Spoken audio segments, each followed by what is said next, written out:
নমস্কার বন্ধুরা, আপনাদের সঙ্গে আছি আমি অর্পিতা।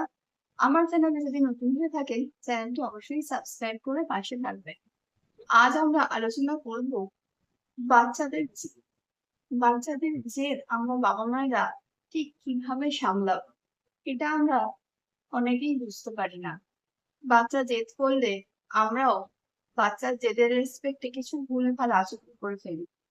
তো বন্ধুরা, জেনে নিয়ে আসুন বাবা মায়েরা বাচ্চার জেদ সামলাতে ঠিক কি ধরনের আচরণ করি, যাতে বাচ্চার জেদ আর বেশি বাড়তে না পারে, আমরা তাকে কন্ট্রোলে রাখতে পারি।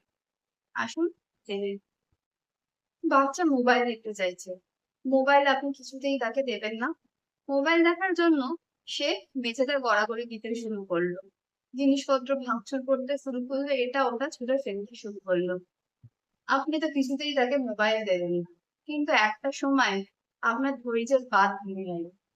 আপনি বিরক্ত হয়ে গিয়ে তাকে বললেন, নে মোবাইলটা নে, সারাক্ষণ মোবাইল দেখ, যতক্ষণ ইচ্ছে মোবাইল দেখ, আমি তোকে আর কিছু বলবো না। বাচ্চা তো খুবই খুশি, সে মোবাইল নিয়ে গেল। সে যেটার জন্য চিৎকার করছিল, কান্নাকাটি করছিল, সেটা সে একটু চেঁচামেচি কান্নাকাটি করাতেই পেয়ে গেল। সে কি শিখতো বলুন তো এখান থেকে? সে একটাই জিনিস বুঝলো, যে আমাকে যদি কোনো কিছু পেতে হয়, কোনো কিছু যদি আমাকে আদায় করতে হয়, তাহলে আমাকে ঠিক এই ধরনের বিহেভিয়ারটাই করতে হবে। একটু চিৎকার চেঁচামেচি কান্নাকাটি, একটু মেঝেতে গড়াগড়ি, একটু জিনিসপত্র ছোড়াছুড়ি ভাঙচুর করলেই মা বিরক্ত হয়ে গিয়ে আমাকে আমার পছন্দের জিনিসটা ঠিক দিবে। পরবর্তীকালে সে যখন আবার এই ধরনের কিছু ডিমান্ড করছে, তখন আপনি আবার তাকে বলছেন যে না দেবেন না, সে কিন্তু ঠিক সেই সেম বিহেভিয়ার করতে স্টার্ট। তখন কিন্তু আপনি তাকে আর আটকাতে পারবেন না। এবং এই ধরনের অ্যারোগেন্ট বিহেভিয়ার কিন্তু বন্ধুরা দিনের পর দিন বাড়তে থাকবে। সে তার জিনিসটি আদায় করার জন্য তার অ্যারোগেন্সি, তার জেদ আরো বাড়াতে থাকবে, দিনের পর দিন বাড়াতে থাকবে। যত বড় হবে এটি আরো বাড়তে থাকবে, এবং একটা সময় এটা কিন্তু ব্ল্যাকমেলের পর্যায়ে গিয়ে পৌঁছবে। সে রীতিমতো বাবা মাকে ব্ল্যাকমেল করে জিনিসটা আদায় করবে। তখন কিন্তু আপনাদের হাতের বাইরে গোটা ব্যাপারটাই চলে যাবে। আপনি কিছুতেই তখন আর আপনার বাচ্চাকে কন্ট্রোল করতে পারবেন না। তো বন্ধুরা, আসুন জেনে নিই কিভাবে শুরু থেকেই বাচ্চার জেদটাকে কন্ট্রোল করতে পারে, কিভাবে শুরুতেই বেড়ালটা মারতে পারে। সেই উপায়গুলো আমি আপনাদের সাথে শেয়ার শুনতে চাই। বাচ্চা যদি কোনো কিছু দাবি করতে থাকে এবং কান্নাকাটি করে, জিনিসপত্র ছোড়াছুড়ি করে, ভাঙচুর করে, এই সময় আপনার কি কর্তব্য থাকবে? আপনার কি করণীয় থাকবে? আপনি তখন কোনোভাবেই বাচ্চার দিকে মনোযোগ দেবেন না, অ্যাটেনশন দেবেন না।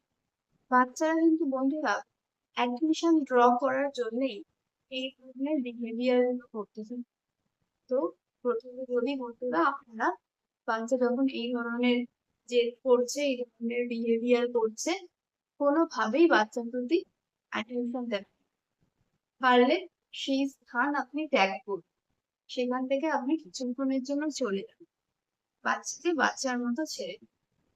দ্বিতীয় পয়েন্ট বলি, বাচ্চা যদি এই ধরনের বায়না করতে থাকে কন্টিনিউয়াস বেসিসে, এবং আপনি বিরক্ত হয়ে গিয়ে তার হাতে কিন্তু বন্ধুরা কখনোই তার কাঙ্ক্ষিত জিনিস তুলে দেবেন না। সে যদি মোবাইল চায় বা কোনো খেলনা চায় বা কোনো এমন জিনিস চাইছে যেটাতে তার ক্ষতি হবে, সেই জিনিসটার জন্য সে জেদ করছে, বায়না করছে, আপনি অনেকক্ষণ সহ্য করার পরে আর থাকতে না পেরে জিনিসটা কিন্তু কখনোই তার হাতে তুলে দিবেন। তাহলে কিন্তু আর আপনি তাকে আটকাতে পারবেন না। তৃতীয় পয়েন্টে চলে আসে বন্ধুরা, যখন বাচ্চা এই ধরনের জেদ করতে থাকবে, তখন কিন্তু কোনোভাবেই তাকে বকাবকি বা মারধর করবেন না।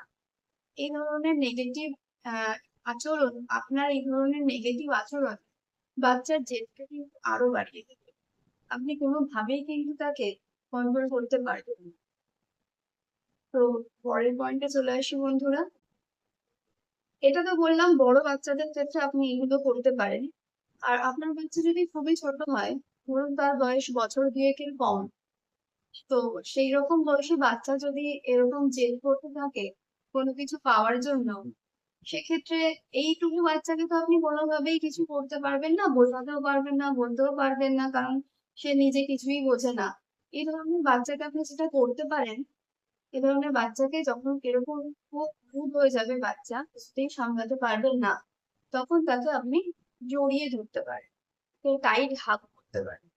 জড়িয়ে ধরে তাকে কোলে বসিয়ে ঠান্ডা মাথায় গায়ে মাথায় হাত বুলিয়ে দিতে পারেন। তার সাথে অ্যাটেনশন অন্যদিকে ডাইভার্ট করার জন্য তাকে কিছু গল্প বলতে পারেন যেটা তার পছন্দ, বা তার সাথে কোনো হাসির কথা বলতে পারেন, অন্য কিছু দেখাতে পারেন, তার কিছু পছন্দের জিনিস তাকে দেখাতে পারেন। এইভাবে কিন্তু আপনি আপনাদের অ্যাটেনশনটাকে ডাইভার্ট করতে পারেন। তো বন্ধুরা, আমি বাচ্চার জেদ সামলানোর কয়েকটা উপায় আপনাদের সাথে শেয়ার করলাম। যদি আপনাদের ভালো লেগে থাকে, অবশ্যই একটি লাইক করবে, আর আপনাদের মূল্যবান মতামত কমেন্ট করে অবশ্যই আমাকে জানাবেন। আবার দেখা হচ্ছে পরবর্তী কোনো ভিডিওতে, পরবর্তী এপিসোড। দেখতে থাকুন সঙ্গে।